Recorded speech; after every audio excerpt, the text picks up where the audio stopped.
También. La intención esta mañana es poder continuar con el estudio de Corintios, así que les voy a pedir que vayamos a Primera de Corintios. El año pasado, más o menos a esta altura, justo, también estudiamos los primeros 3 capítulos de Corintios, si usted recuerda. La intención a partir de este domingo es recorrer 3 capítulos más por lo menos en este bloque y luego continuar con otros libros de la Biblia. Así que primera carta de Corintios, capítulo 4.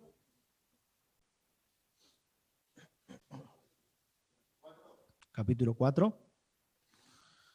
Esa hojita que le repartieron Fabián y Fede, esas hojitas son para que usted pueda escribir, tomar notas y, bueno, guardar algunos apuntes, ¿sí? Que pueda servirle para reflexionar en la semana o algo de lo que estamos hablando. Primera de Corintios, capítulo 4, entonces. Vamos a leer desde el versículo 1, disculpen, al 7. 1 al 7.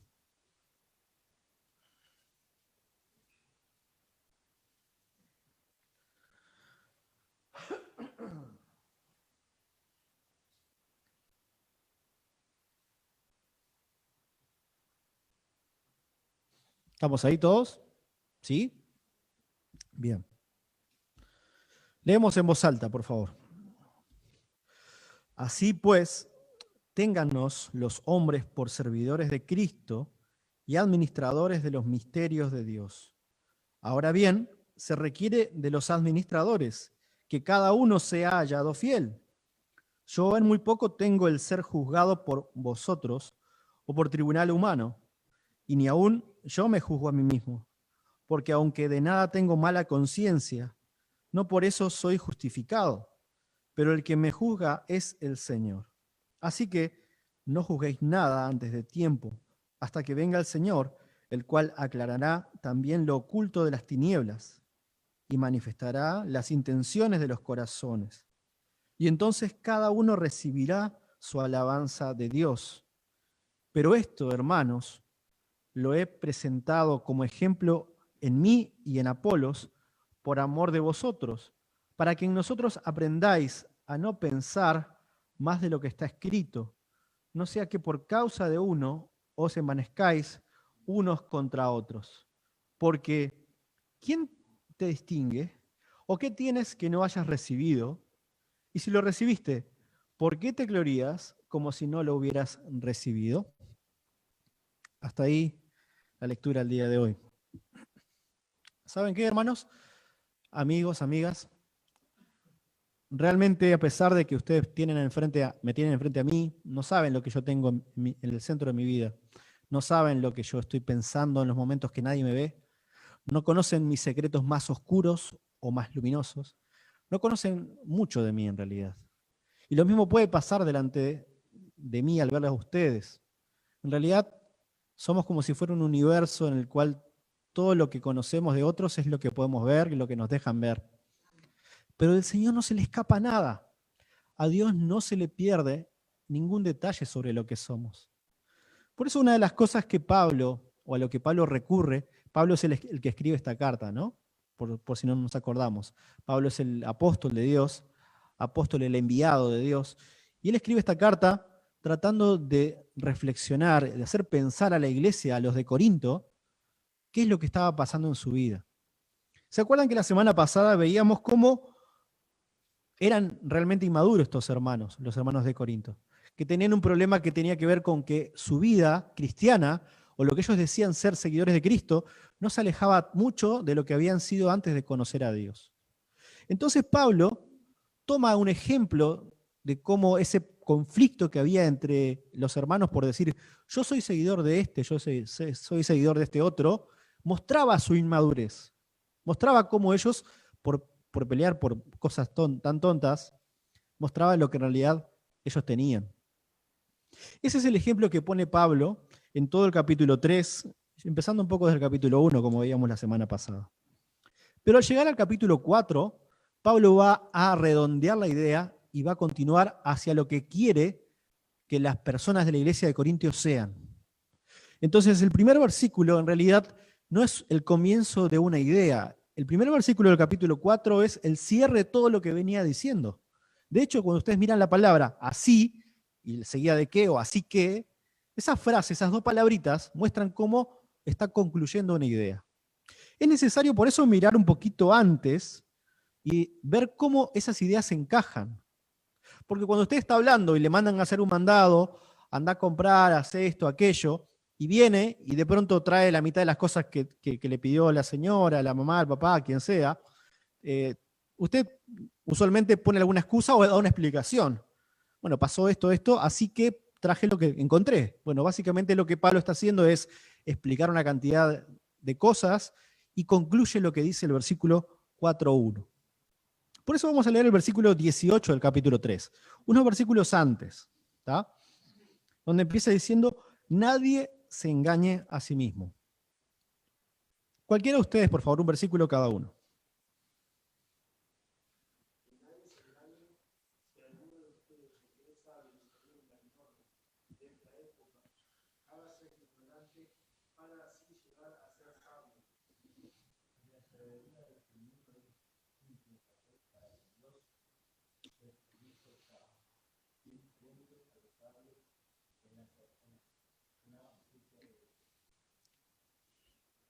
¿20? Sí, puede seguir usted u otra persona. El 20.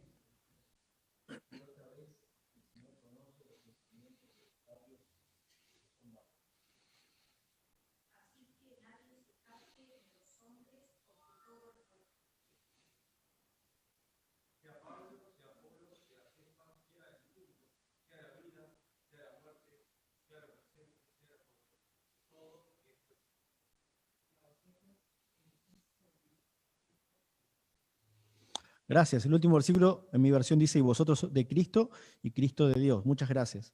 ¿Cuál es el problema que ustedes ven acá, hermanos, que estaba afrontando Pablo? ¿Qué es lo que resalta bastante, que ya lo hemos mencionado, pero que es necesario volver a tenerlo en claro?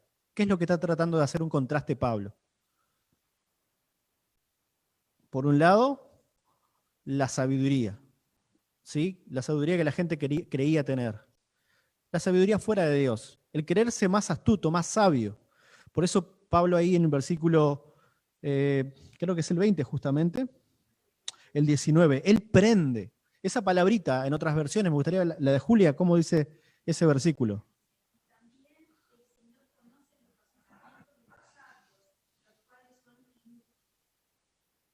¿Y el 19 era ese? El 19.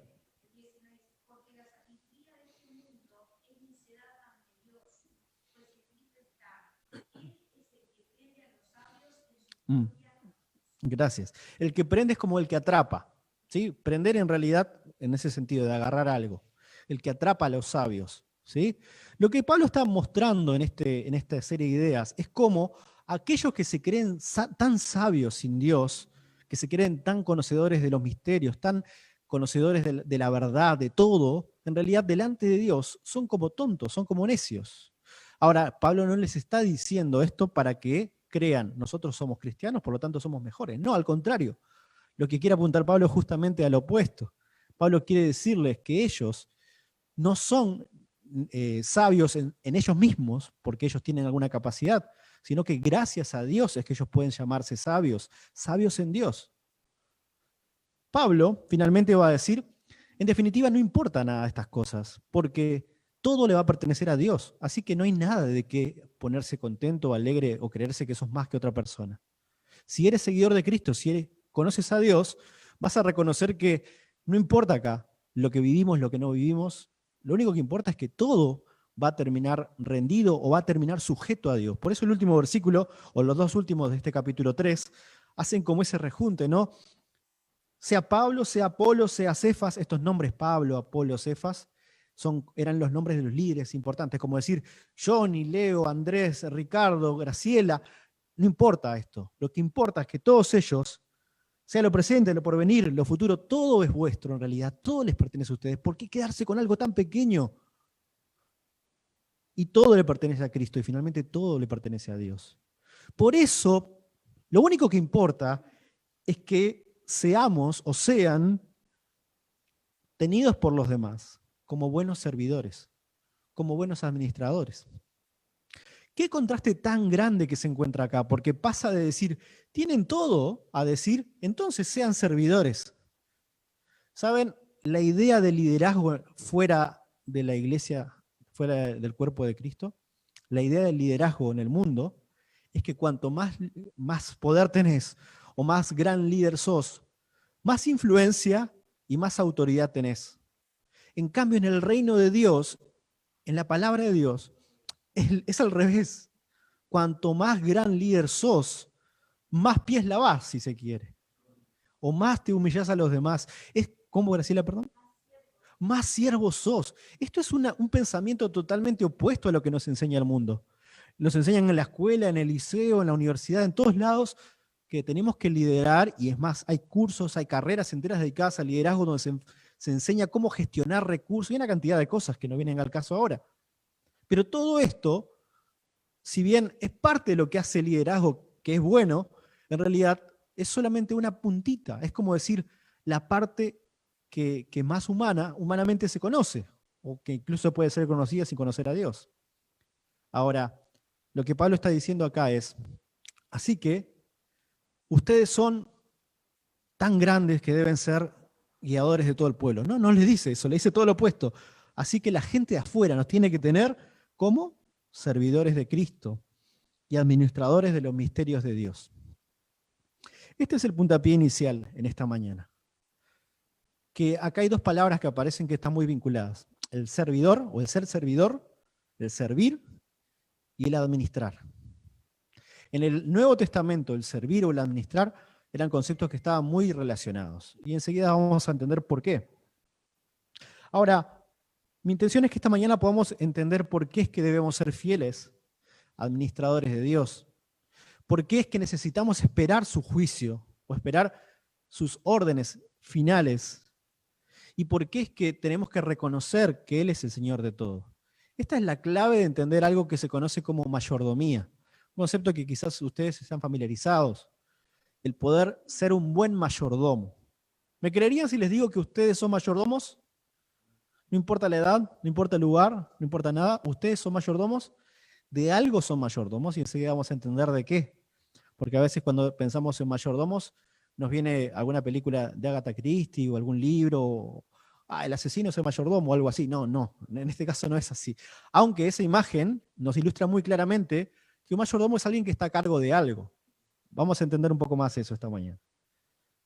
Y por eso mi intención es poder revisar en este texto que acabamos de leer, por lo menos 3 elementos o 3 características que debe tener un mayordomo cuando ejecuta una correcta mayordomía delante del Señor. Amén. Gracias, Padre, en esta mañana te damos por tu palabra. Gracias, Padre, porque el ejemplo de Pablo, el ejemplo de Apolos, el ejemplo de Pedro, el ejemplo de Jesucristo, Señor, nos lleva a ver cómo el liderazgo que tú quieres en nuestra vida es un liderazgo de sumisión, de servicio, de correcta mayordomía, Señor, de amor por otros, de amor por ti, amor por tu palabra, Padre. Gracias en esta mañana por todo lo que nos das. Bendice a cada uno de los que estamos acá, los que están escuchando a través de la plataforma y los que van a escuchar después, Padre. Gracias por todo. En nombre de tu Hijo Jesús. Amén, Señor. Inmediatamente nos tiene que llamar la atención un par de palabras en el versículo 1. Quizás la primera es a quién se está refiriendo con téngannos. Me comí la tilde esdrújula ahí. Téngannos. ¿Cómo? ¿Podría ser a la iglesia? Sí, podría ser. Lo que es cierto es que el versículo 4 y 5 muestran que está hablando de Pablo a Apolos y más adelante va a hablar también de otros apóstoles. O sea que acá hay algo raro. Yo creo que la clave está, en principio, en reconocer a quién va dirigida y de qué está hablando Pablo. Mencionábamos que este desarrollo de ideas, Pablo está queriendo demostrarle a la iglesia de Corinto algo que estaba pasando. Y no queda más claro que cuando leemos el versículo, creo que es el 6, ¿verdad? Sí, ahí está. El versículo 6 dice, por esto, hermanos, lo he presentado como ejemplo en mí y en Apolos por amor de vosotros. ¿A quién tenía que tener como ejemplo o a quién tenía que tener como una muestra de un buen servidor y buen administrador? En este caso, a esta persona que estaba escribiendo la carta, es a Pablo. O sea que en principio podemos decir que cuando él dice, téngannos, se está refiriendo a todos estos nombres que ellos llamaban, a todos estos Pablo, Apolos, Pedro y demás. Cefas, menciona ahí, ¿verdad? Estas autoridades, o sea que en primer lugar la demanda de quien debe ser visto como un servidor, como un mayordomo del Señor, es el liderazgo de una iglesia o el liderazgo de un grupo de hermanos, sea cual sea el lugar donde estés. Esa es la primera responsabilidad, el primer llamado al ser fieles, al ser buenos servidores y mayordomos. Pero inmediatamente Pablo, si leemos un poco más, va a decir que esto es como un ejemplo para ellos también, para la iglesia. O sea que toda la iglesia debía ser vista como un ejemplo a los de afuera, un ejemplo de servicio y de buena mayordomía. Entonces, que no vaya a quedar en nuestra mente que esto es algo que dice Pablo y que solamente se aplicó a la vida de Pablo. Por extensión se aplica a la vida de todo cristiano. Todo cristiano debe ser un buen siervo y un buen mayordomo. La otra palabra acá que aparece que es clave es la de los misterios. ¿A qué misterio se debe estar refiriendo? ¿No le llama la atención eso a usted? Cuando yo leía, inmediatamente vinieron varios pasajes a mi mente, pero podemos quizás pensar, voy a decir algunos pasajes, si usted quiere tomar nota lo puede revisar después. Lo que, por ejemplo, Pablo mismo decía en Romanos 16, 25, o en Colosenses 1, 26, 28, de cómo la proclamación del mensaje era un gran misterio que había sido dado en esos tiempos a la iglesia. La proclamación del mensaje es un misterio realmente. ¿Cómo es posible que el Señor utilice a personas comunes y corrientes para llevar un mensaje tan increíble? Eso es un gran misterio que no lo podemos comprender, o al menos no lo comprenderemos en este tiempo. Otra cosa que aparece, por ejemplo, en Efesios 3, capítulos 3, versículos 3 al 9, cómo la iglesia, es decir, los gentiles, pueden llegar a ser salvos. Eso es otro gran misterio. ¿No se ponen a pensar, hermanos, por qué Dios trabajaba de una manera en el Antiguo Testamento y después en el Nuevo con Jesucristo cambia la manera en cuál es, o en cuál se relaciona con el hombre, no cuál es, perdón? Pablo muestra en Efesios 3 cómo de dos pueblos hace uno solo. Y también lo dice Pedro más adelante. Ese es un gran misterio. ¿Por qué? Porque el destino de cualquiera que no era judío y no respetaba la ley era el sacrificio, era la muerte, mejor dicho, no el sacrificio, era la muerte. Era el poder morir y estar al día siguiente lejos de Dios. Ahora, vienen muchas preguntas a nuestra mente, ¿no? Pero lo cierto es que en la actualidad esa barrera o ese lugar santísimo separado por el velo fue quebrado, fue roto, gracias a la muerte de Jesucristo. El misterio más grande, quizás mencionado en Efesios también capítulos 6 y 19, es el Evangelio. Dice que el llamado ministerial o el llamado evangelio es un gran misterio. Y también 1 Timoteo 3:16, Pablo hace un resumen de lo que es el más grande misterio, el misterio de la piedad, él le llama. Y da una cantidad de partes que la componen. Miren qué interesante cómo esta enseñanza de Pablo muestra lo que significa el misterio de la piedad. Dice así 1 Timoteo 3:16 y los versículos siguientes. E indiscutiblemente grande es el misterio de la piedad. Dios fue manifestado en carne, Jesucristo, justificado en el Espíritu, visto de los ángeles, predicado a los gentiles, creído en el mundo, esta es la iglesia, y recibido arriba en la gloria. Todo esto es el gran misterio que le podemos llamar de la salvación. ¿Qué haces tú hoy en día con ese misterio que ahora ha sido revelado y dado a conocer? ¿Crees en Dios? ¿Conoces esta obra que Dios ha hecho en la vida de las personas? ¿Conoces en Cristo y lo reconoces como único Señor y Salvador? Porque este misterio que una vez fue escondido, una cantidad de generaciones lo desconocían. Sabían que había un Mesías, pero no tenían ni idea cómo iba a ser ese Mesías. Ahora a nosotros nos ha sido entregado como un regalo increíble. Alguien pagó por ese regalo, por supuesto, como siempre decimos a los niños. No es un regalo gratuito, pero a nosotros nos los entregan gratis. Gracias a Dios por esa salvación tan grande. ¿Cómo te ves delante de Dios? ¿Cómo estás delante de Dios? ¿Te puedes llamar justo o justa? ¿Puedes decir que eres buena persona delante de Dios? ¿Cómo te encuentras si es que el día de mañana vieras cara a cara a Dios? Esto es lo que se pregunta cualquiera que está intranquilo y busca al Señor.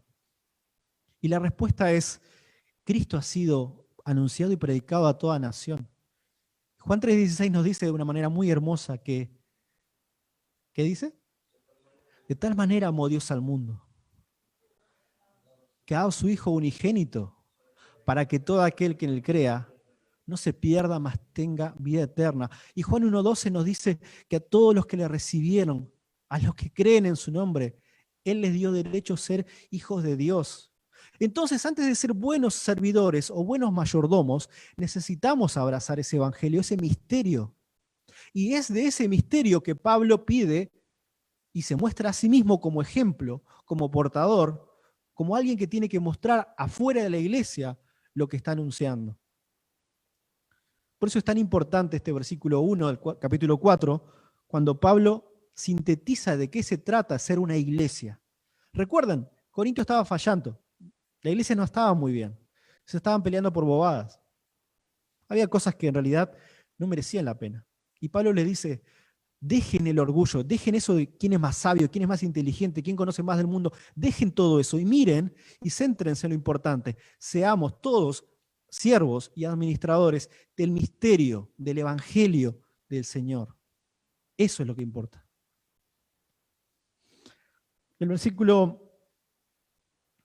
2, cualquiera de ustedes puede leer, por favor.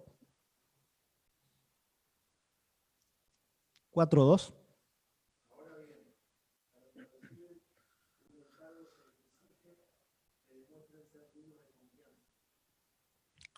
Amén. Gracias.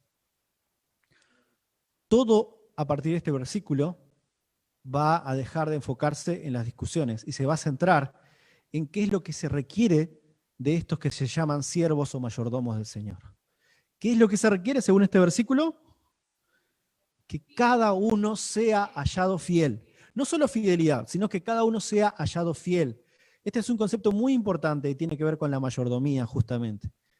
La mayordomía, por ahí leyendo un diccionario, el diccionario Holman lo define de esta manera: es la responsabilidad de administrar todos los recursos de la vida para la gloria de Dios, reconociéndolo a Él como proveedor de todas las cosas. Una buena pregunta sería, ¿realmente somos buenos administradores de todo lo que tenemos para Dios, de forma que le estamos dando gloria en todo lo que hacemos y en todo lo que tenemos? Esa es una buena pregunta para un mayordomo. Es que la mayordomía también puede enseñarnos o nos enseña que luego de un periodo de tiempo en que el mayordomo se le fue entregada una labor de administración, va a venir el señor, el dueño, y le va a pedir cuentas. Entonces tenemos por lo menos 3 elementos de la mayordomía involucrados acá. El señor o dueño de algo, el siervo o el mayordomo, el administrador, y la parte final que vendría a ser la rendición de cuentas, un periodo que va a suceder en algún momento. Y usted puede decir, no, pero yo no tengo nada. De hecho, quizás los más chicos pueden decir, yo no soy dueño de nada, capaz que con mucha suerte mi ropa y nada más. Pero usted, para empezar, y tendemos a pensar rápidamente esto, ¿no? La vida misma es una de las grandes bendiciones y una de los grandes bienes que tenemos para administrar. Hay muchachos que no llegan a sus 30 o 20 años incluso por mala administración de su vida. Hay muchachos que llegan a los 30 o 40 quizás habiendo desperdiciado muchos años de su vida, llegan a un punto en el cual dicen pensar que lo puede haber hecho antes. Hay algunos que no llegan nunca y viven toda una larga vida. Y quizás ese objetivo que se traza uno puede ser muy variado, ¿no? Puede ser desde terminar estudios a querer ganar o comprar algo. En realidad, la pregunta de fondo siempre es la misma para el mayordomo de Dios, para el que administra las cosas de manera sabia. ¿Lo estoy haciendo de buena manera?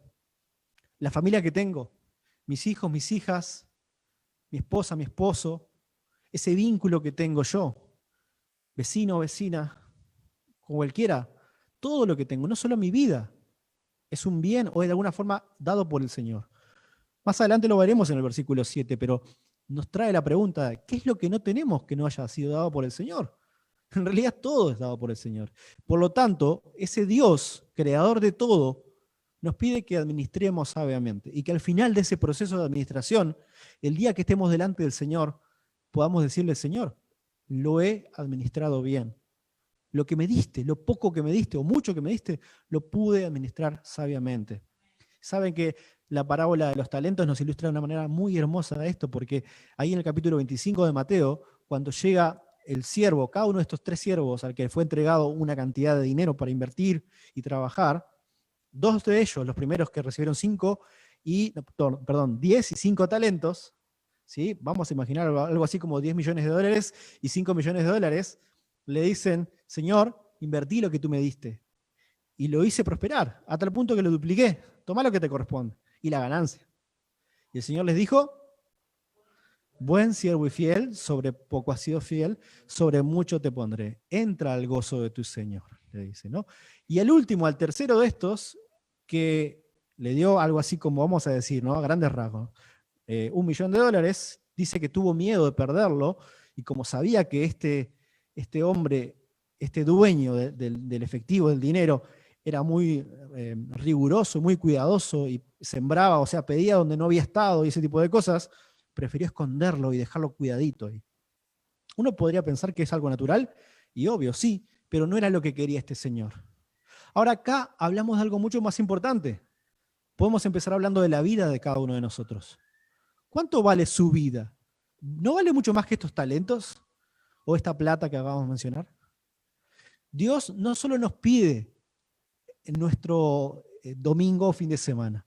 En realidad Él pide mucho más que eso. Pero no es que lo pide porque es pedigüeño, sino porque en realidad le corresponde si es que Él es el Señor. Si le reconocemos como Señor, no podemos acotar a Dios lo que queremos. ¿Cómo? ¿En qué lugar? ¿En qué momento de la historia un siervo le dijo a su Señor, yo te voy a hacer lo que yo quiera? Nunca. Es la misma imagen que aparece aquí. Por eso que al final del proceso, el siervo va a ser presentado delante del Señor. Y solo el Señor va a decir si este siervo ha sido o no ha sido fiel. Y digo solo este siervo, por lo que dice a partir del versículo 3, o digo solo este Señor y no nadie más, por lo que dice el versículo 3, 4 y 5. ¿Se acuerdan que lo último que dijo el versículo 2 fue que es necesario que cada mayordomo, cada administrador, sea hallado fiel? Pero ¿quién es el que determina si fue o no fue fiel este mayordomo? ¿Yo puedo determinar si usted fue fiel a Dios? No, sí, porque usted es pastor. No, no. Yo como mucho puedo elevar juicios que puede estar incorrecto o correcto, pero no me corresponde hacerlo. ¿Usted puede elevar un juicio contra su hermano o hermana para decir si fue fiel o no fue fiel el Señor? No. ¿Quién va a determinar si un mayordomo, un administrador es fiel? Nos lo dice con claridad Pablo, y es solamente el Señor, el dueño de todo. Yo en muy poco tengo el ser juzgado por vosotros. Por eso es que Pablo habla de esto. Dice, a mí, la verdad, me importa muy poco que ustedes me digan si yo soy fiel o no soy fiel. O un tribunal humano, es decir, o un grupo de personas que tengan importancia o que sean quizás políticamente reconocidas para elevar algún juicio. Me importa muy poco. Ni siquiera yo mismo soy capaz de decir si soy fiel o no. ¿Ven esto, hermanos queridos? Ni siquiera nosotros mismos somos capaces de poder decir, yo soy lo suficientemente fiel a Dios. La verdad no me saldría esas palabras de lo personal. Yo soy una persona fiel. A diferencia de, y ahí me estoy pareciendo ya al fariseo. Yo soy fiel. No, deja que ese juicio sea de Dios. Pablo hace eso. Ni siquiera yo mismo soy capaz de decir si soy o no, porque quizás puedo tener en mí la convicción de que estoy siendo fiel, pero de pronto me doy cuenta que me estoy fallando, estoy equivocando. Versículo 4 dice, porque aún de nada tengo mala conciencia. O sea, Pablo estaba tranquilo con lo que él estaba haciendo, estaba bien. Pero no por eso estoy haciendo lo correcto o creo que estoy justificado. El que me juzga en definitiva es el Señor. Así que, muchachos, no juzguen nada, les dice. No juzguen nada antes de tiempo, hasta que venga el Señor, el cual aclarará también lo oculto de las tinieblas y manifestará las intenciones de los corazones. Y entonces cada uno recibirá su alabanza de Dios. Esto es lo que les preguntaba o les mencionaba al principio, hermanos. Por más que usted quiera saber qué es lo que estoy pensando, y yo no se lo diga, y aun cuando se lo diga falseadito para que usted no se ponga mal de que yo también soy pecador como usted, aún así al Señor no se le puede escapar nada y no se le escapa nada.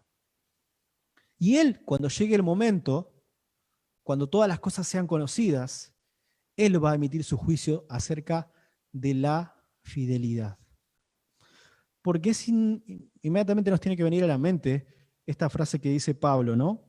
Así que no juzguéis nada. Para, Pablo, yo vengo leyendo toda tu cartita y de pronto, el capítulo 2, vos decías que teníamos que juzgar y podíamos juzgar a quien sea. Ahora me decís que no juzgue nada. Ah, sí, yo dije eso, sí, fíjate el 2.15, mira lo que decís, Pablo. En cambio, el espiritual juzga todas las cosas, pero él no es juzgado de nadie. Acá hay una contradicción, Pablo, ¿qué querés decir? Ah, lo que pasa es que no me estás entendiendo bien, te va a decir Pablo, nos dice Pablo. Yo no estoy diciendo que no pueda juzgar todas las cosas. Yo digo que aquel único que es capaz de juzgar a alguien en cuanto a su fidelidad es el Señor. Nada más. Por supuesto que tenés que juzgar todo lo que hay en el mundo. Por eso es que podemos decir que las drogas no son buenas para nuestra vida. Por eso es que podemos decir que ciertos programas de televisión no son buenos para nuestra vida. Por eso es que podemos decir que ciertas amistades no son buenas. ¿Por qué? Porque estamos juzgando. Según nuestro criterio, no. Según la palabra de Dios. Ahora, decir que alguien está siendo infiel a Dios sería algo grave. Te estás poniendo en el lugar de Dios. Nos estaríamos poniendo en el lugar de Dios. ¿Qué podemos hacer entonces? Lo que hace Pablo. Poner su vida en ejemplo. Ser él el mejor siervo mayordomo. Y orar para que el Señor transforme a tus hermanos y te transforme a ti. Para que dejes de pensar en ellos o dejemos de pensar en nuestros hermanos como gente que necesita ser más fiel a Dios. O sea, no en la preocupación, me refiero cuando uno empieza a criticar, ¿no? Cuando uno llega sin querer a ese punto en el que dice, pero mirá este loco, tenía que venir hoy y no vino. Ay, qué cosa. ¿Por qué está haciendo esto? Y uno se puede preocupar, pero llega un momento donde esa preocupación se transforma en queja y ya la queja, créanme que no es buena. O ya puede potenciarse hacia otros lugares. Por eso nosotros, nuestra responsabilidad es juzgar, pero no juzgar a otros, sino juzgar lo que hacemos, las decisiones que tomamos. Nada va a quedar oculto al Señor. Por eso es que Pablo, en el versículo 6, finalmente va a hablar acerca de ese ejemplo en la vida de ellos dos, porque ellos no quieren ser de tropiezo a la iglesia. Les dice Pablo, pero esto, hermanos, lo he presentado como ejemplo en mí y en Apolos, por amor de vosotros, para que en nosotros aprendáis a no pensar más de lo que está escrito. Esta parte es clave, es fundamental. Porque a veces creemos que las emociones son el camino para conocer a Dios. A veces nos entregamos a aquello de yo siento en mi corazón tal cosa, o yo tengo este presentimiento, o yo... Pablo acá es muy determinante. Es determinante con lo que dice que es el camino para hacer las cosas correctas en la iglesia. No vayan más allá de lo que está escrito. ¿A qué se está refiriendo acá? Por supuesto que se está refiriendo a la palabra de Dios. No se puede estar refiriendo a otra cosa. No solo lo que está escrito en las cartas que Pablo le mandaba, sino al Antiguo Testamento, que era parte de la Biblia que en ese tiempo tenían. No sea que por causa de uno os envanezcáis unos contra otros. Por culpa de alguien que deja de mirar la palabra de Dios o que mira las cosas incorrectamente, puede pasar una desgracia en un lugar. Finalmente Pablo va a cerrar esta primera sección del capítulo 4 hablando de cómo todas las cosas en realidad le deben en nuestra mente, deben tener un lugar correcto en relación a qué cosas son de Dios y qué cosas son nuestras. Pablo es muy directo en esto, aunque hace preguntas, deja entrever lo que él está diciendo. ¿Qué te distingue de los demás? Y si hay algo que te distingue, eso que te distingue, ¿no fue dado por Dios? Y si es que te estás poniendo contento y a tal punto que te sentís orgulloso de que hay algo que tienes que es dado por Dios. ¿Por qué lo haces? Como si no lo hubieses recibido de Dios, sino como si fuera un mérito tuyo. El problema con los de Corinto era que muchos de ellos creían que ellos tenían la capacidad por sus propios medios de ser santos o ser sabios delante de Dios. Algunas de las cosas con las cuales Pablo está luchando justamente es en erradicar esto, que no hay nada que el cristiano nacido de nuevo haya recibido que no sea de Dios. Y aún la persona que no reconoce a Dios, aún si estás viendo este mensaje, escuchando este mensaje, y no querés reconocer a Dios, aún todo lo que tienes ha sido dado por Dios. Que una verdad trate de ser puesta como una mentira no significa de que esa verdad deje de ser verdad. El Señor ha entregado su vida, ha entregado todo por nosotros. Y eso nos tiene que hacer pensar en que nosotros debemos replantearnos si no estamos viviendo conforme a una correcta mayordomía delante de Dios. ¿Cómo vas a ser tratado cuando estés delante del Señor y te diga, ¿dónde está lo que te di para que administres? ¿Dónde está? ¿Le vas a decir, Señor, no, yo no sabía que existías? ¿O le vas a decir, Señor, tuve miedo y me lo guardé para mí? ¿Le vas a decir, Señor, sí, acá está? Gracias, gracias porque esto sirvió para edificar tu iglesia. Gracias por darme esto que te pertenecía a ti. Y el Señor te va a decir algo allí, seguramente. No sabemos qué va a pasar ahí, pero el Señor nos muestra en la palabra de Dios que Él va a pedir cuentas a cada uno de sus hijos. El capítulo 3 menciona esto, ¿no? El tribunal de Cristo habla, algo muy hermoso, de cómo todos, según lo que hemos hecho delante del Señor, una vez llegados a Él, vamos a rendir cuentas, no solamente aquellos que no han creído en Él, sino todos los cristianos. Que hermanos, amigos, tomemos las medidas correctas para que lo que tenemos, material o intangible, sea puesto al servicio de Dios. Que podamos ser fieles mayordomos del Señor.